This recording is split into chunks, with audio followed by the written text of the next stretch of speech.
Okay, let's do this. In this video, we're going to look at a United States military helicopter chasing a UFO. Well, you be the judge of that. This is a case I personally investigated in the San Diego area in September of 2024.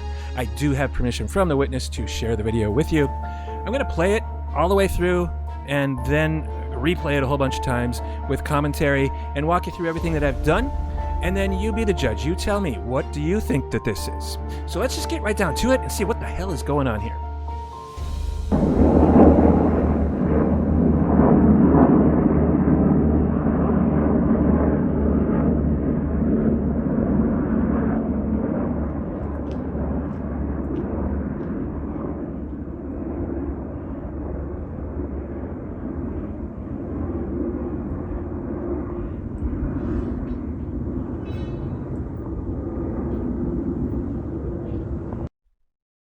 Okay, so we can hear the engine of the Nighthawk helicopter. This right here, what looks like a reddish-orange ball of plasma, potentially, is the alleged UFO. Your blinking red light here is from the Nighthawk military helicopter.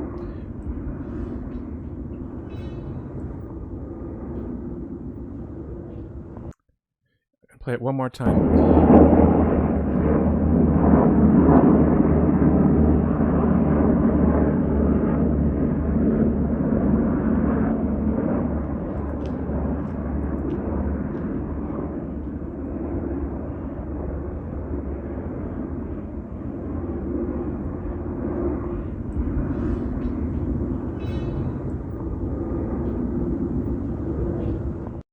So now let's go through a couple things here. I'm going to mute the volume just so it doesn't get distracting. But as we go through this, I'll explain some of what we're seeing here. Again, we have the possible UFO. Now notice how there is no strobing. All aircraft, even drones, they have a strobe on them, and it's set to once per second, on, off, once per second, right? We don't see that here.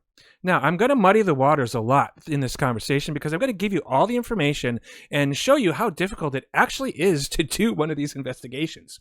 On one hand, we're not seeing the strobing effect.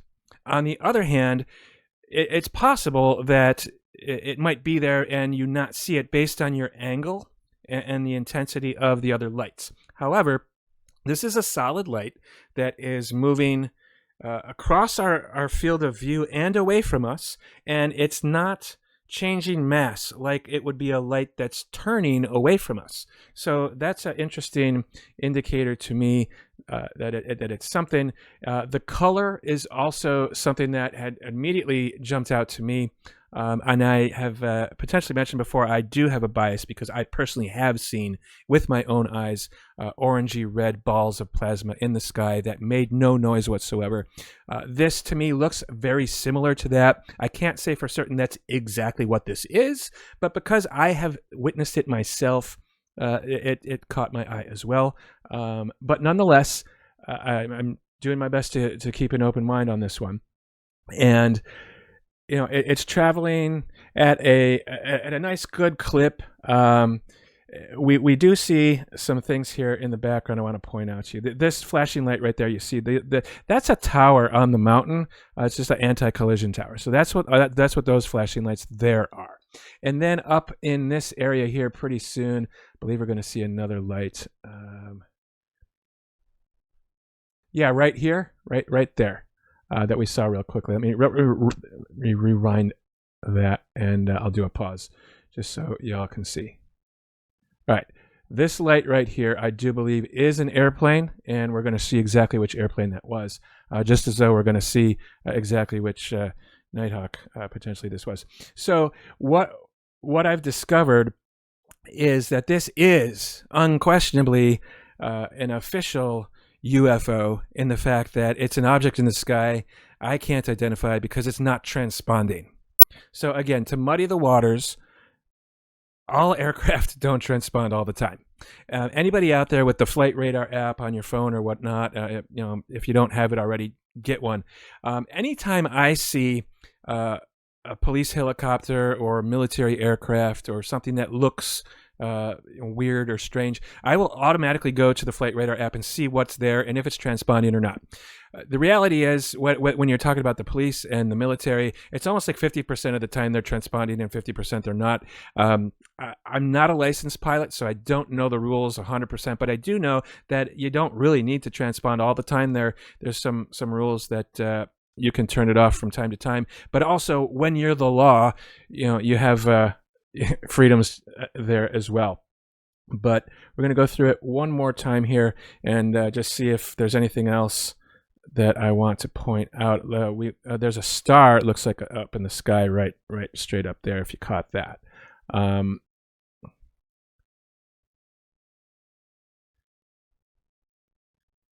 So I'm gonna do this one final time with the sound, and I want you to really listen closely and tell me if you hear a second engine. It was postulated, I think, on the internet somewhere, "No, that's not a UFO. That's just another helicopter that went dark." And the guy behind him was had his anti-collision lights on, but the one in front didn't. Well, I don't believe that's the case, because I'm not hearing a second engine. So let's just look one more time. Let's listen one more time.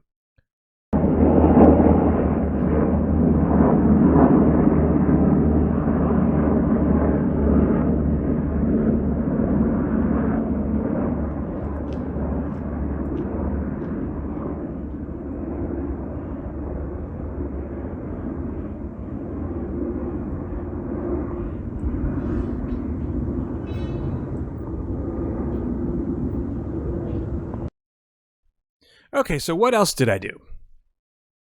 All right, so now before I show you the flight radar and the map of where we were and where these things were going and what was in the vicinity that makes this all very interesting, as if it needs any more interesting things than what we just saw, right? But I want to harp on this for a bit, because to me this is one of the most compelling parts, is the sound.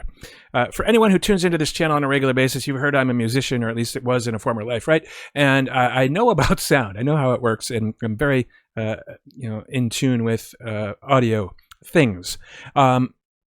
Here's an example everyone can relate to. Whenever you're on an airplane, you may have noticed this, and if not, you will now moving forward. When you start to taxi out or whatnot, you'll hear this whooms. Those are called beats in the music world. It's like whoom, whoom, whoom, whoom, whoom. That sound means that the two engines, one on either side, they are not spinning at the exact same RPMs. It's just like tuning a piano with multiple strings. If they're at the same tension, you'll get that unison sound. But if they're a little bit off, you get the the wobbling sound. Those are, again, those are called beats. That is, what you hear pretty much on any aircraft. Like, the same aircraft has two engines, and you'll hear it from inside, right? The point is, if there were two helicopters, I'm pretty damn confident that my ears would pick up that second engine. They would not be spinning at the exact same rotations. It just never happens. So there would be something that jumps out in that regards. I have also heard multiple times and seen multiple times 2 or 3 military helicopters traveling along the coast, because that's where I live. They do their daily routine, and I can have my eyes closed and tell you how many there are and approximately where they are. So I'm just beating that drum, because that is a big thing for me personally, is the sound of this video in the engine, most specifically because I do know that somebody out there already said, like, oh no, that was just another helicopter. I don't believe so. Hey, if I'm wrong, prove me wrong, and I will admit it. I don't think I am, though. So next up, let's check out the flight radar. All right, so now here's your quick crash course of UFO Investigator 101, as it were. We look at all kinds of data, actually, weather information, astronomical information, of course, other reports on various locations as well. But nonetheless, here's where we're at. We're in the San Diego area, right where that red blob is on the map, approximately, and the flight path observed was going from west to east. if you are not familiar with this area, beautiful, beautiful area as it is, it's littered with military bases, as it should be, right along the coast there and close to the border of Mexico. So we do have many, many bases right here off the coast. And of course, this is where everybody sort of originated from when they went, out to sea a little bit and started hearing about that Tic Tac, right? But nonetheless, going to the flight radar, you'll notice here's our Sikorsky Nighthawk that we saw in the video, and you might notice that it says 10 September 2024, and earlier I said this took place on 9 September 2024, and that is accurate. The flight radar is actually on its own time zone. Some people maybe don't know that. It's called UTC, United Time Coordinated, and it used to be called Zulu.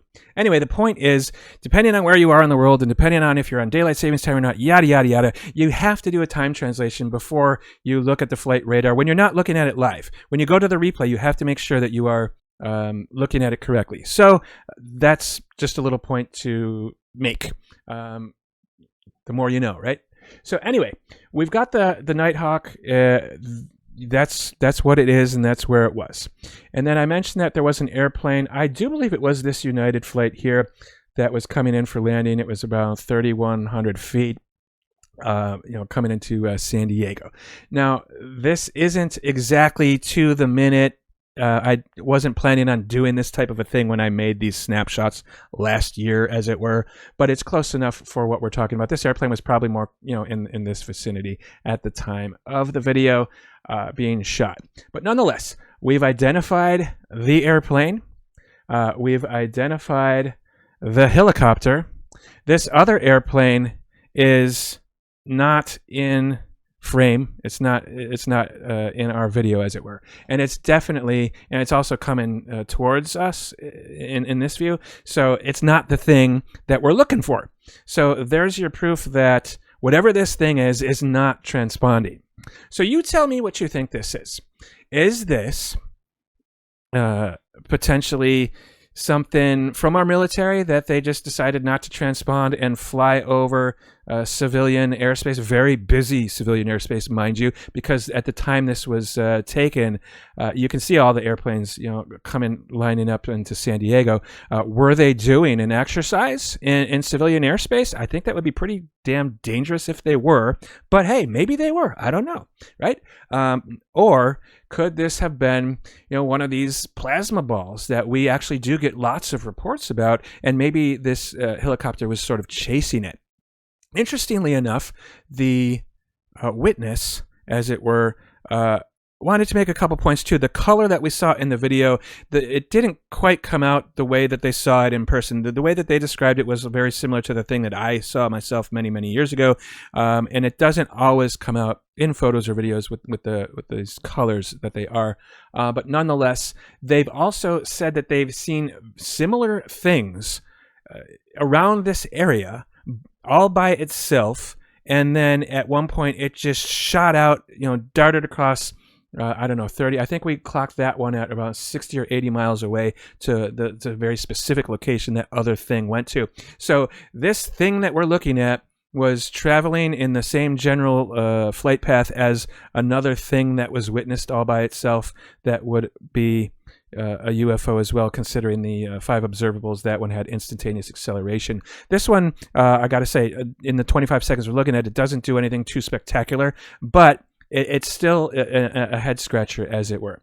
So now that I've presented the facts and the data and muddied the waters by giving you all the information, which is what you got to do, and sort of played both sides, you tell me in the comments below, what do you think this thing really is? You're not going to offend me. It doesn't matter. I'm just interested to know what y'all think out there. And if I'm wrong, I will happily admit it and correct myself, yada, yada. I do believe that this is, I've classified it as an unknown, which is a code word for UFO. But again, that's because, we don't have any way to identify it. Whether or not it was ET, I can't say for certain. I am leaning towards it may actually be. Okay, I'll honestly say that, but I can never say 100%. It's just unless I saw it with my own eyes. But I do believe this person very much. They are very, very credible person. So thanks for watching that one, and hope you like it. Let me know what you think, and if you want to see more of this, yeah, I might be open to doing that too. All right, Stuart, what do you think about all that? Mike, I got to tell you, I'm very impressed by the processes you adhere to when you're investigating this kind of phenomena. And I also found that video very compelling. Okay, cool. Well, thank you for that as well. And that's the whole point of why I wanted to share this, because it is compelling. There's other cases that are unknowns that we might even talk about in the future, but this particular one is I don't want to say necessarily more compelling than others, right? But it kind of is, because there's the freaking military is involved, and that's what really makes it maybe extra interesting. Now, what I noticed was that orb or whatever that plasma being, I shouldn't give it a label, but it seemed to be a bit nebulous. So it didn't look like a light to me. It looked like something that was moving, something more liquid in format. So I found that very interesting as well. Okay, yeah, I'm glad that you brought that up, because and I'm going by memory here, but I do have a really great memory. The witness talked about the like what we see in the video. It's an accurate representation, but it's not exactly like the color. I think I mentioned that earlier. The color was different and more pronounced than what we see in the video, but they did talk about like a fiery aspect. I am pretty sure that they talked about something to that effect. So interesting that you picked up on that as well, with just by looking at the video. Yeah, I was looking at it really closely because I wanted to be able to say, well, okay, that's just a light, Mike. We can dismiss this one, but no, I don't know what that is. And it's very interesting that that observer has seen that kind of phenomena in the past as well. Yes. So the oh gosh. I don't know why I'm being cagey here, but I might go. I might do a road trip soon. Let me put it to you that way. I don't want to say the name of any particular location just yet, but where we are on the map isn't exactly the place that I'm talking about. That I'm not even talking about, right? But there's a very specific spot that these things seem to go to, and I've observed other military craft suddenly dropping off the radar right in that same spot. Now they're not landing in this area, but nonetheless, it's an interesting thing. Wow. Okay, you got me even more intrigued now. Okay, so if you go out there, will you take potentially some video footage yourself? Oh, absolutely. When I do it, I don't know when I would do it, right? But I would take somebody with me as well, just for the heck of it, because it's a bit of it's out there. But I would absolutely take some footage. Not to say that that's guaranteed anything's going to happen, right? More often than not, nothing will happen. But it's on my radar for sure. Well, I got a question for you now, Mike. If a MUFON investigator has a sighting, who do they go to? Like asking, who does a hairdresser go to get to get their hair cut? Well, interesting you say that. I mean, I did have a sighting myself, and I talked to my team about that, and it was suggested that I also file a report with MUFON, which I did, and it was investigated by one of my team members. So we also report to not to ourselves personally, right, but to the organization. Very cool. I'm impressed. Okay, so there might be some future reports to make if you go out there and see something. I'm being serious. I think that'd be fantastic. Potentially, yeah. Well, Mike, I did have another question which might be a bit sensitive, but I want to ask it. Are there aspects to this case that I didn't see at just then? Like, are there bits that are withheld for some reason? Well, not to this specific case. There's nothing really. I mean, the video is what the video is, and then I interviewed the person extensively multiple times. But there's a larger story behind this one incident, if you will. But there's nothing being withheld in terms of this incident. The larger story, I'm not providing all the information just yet, and I have my own personal reasons to do that. Okay, now I didn't mean to be rude with that question, Mike, of course, but I just wanted to understand it. You really got me thinking now. So there must be some cases where people divulge information that can't be repeated. I'm not saying it'd be classified necessarily, but even that might happen on occasion. I don't know. Well, maybe. I don't want to give people the wrong impression. What I'm saying right now to your specific question is that there is an area that is, I don't know, somewhere in the vicinity of where we're talking about right now that is of interest to me personally to go physically look at. And I don't want to call attention to that area for various reasons. Who knows who's going to hear this on the internet, and I just don't want to direct a whole bunch of people to a place. That's my only reservation here. Yeah, okay, that makes complete sense. But I also like the questions that prompted in my mind. So it's a really expanding topic for me, Mike, and I like that you're giving us a view into this part of your work here, into MUFON investigation. Thanks. I thought it would be pretty interesting. I mean, I only do things that are of interest to me, so I thought, like, why not share this with everyone? And if you find it interesting too, wonderful. And you can also learn from it. I did give you some of the stuff that we do, so you can do it yourself and have at it, right? I mean, I didn't give you everything that we do, but every case is different. So, like, another case that I share in the future perhaps will focus on a different aspect of what it is that we do. Well, I'd be very interested to hear comments from some of our viewers as to what they think about the situation, how they feel about the process, the analytical process, or anything for that matter. I would too. I welcome all comments, and like I said earlier, it's not going to offend me if you disagree with my conclusion, right? But that's the other thing too. I wanted to present this because it's tricky, it's challenging. I could be wrong. I don't think I am, but I could be, and I admit that. But I wanted to present to the world, like, you can't. It's really difficult to look at something and make a determination of. I mean, the determination of the unknown is relatively simple to do in a way, right? Because it's not transponding, it's unknown. But then we get into the aspect of, okay, how unknown is it? Is this an unknown man thing, or is it unknown non-man thing? Right? Am I saying that right? I don't know. Yeah. But so I'm hoping that this will broaden people's horizons, because sometimes there are well-known people who come forward and they present stuff that maybe looks interesting or maybe doesn't look interesting or whatever. The point is, even when you do this basically like full time, right? It's a challenge. So for someone who doesn't do it full time, it's even more challenging. And it takes guts to put anything out there and say, it's an unknown. And then, of course, the armchair quarterbacks or whatever, hurt your feelings or whatnot. I have thick skin. I don't care. You're not going to hurt my feelings. Love it. I can tell because you're willing to share this with the public. So I really honor and respect you for that, Mike. Thank you. You are very, very welcome. Mike, have you seen similar cases? Is this in line with other cases you've investigated?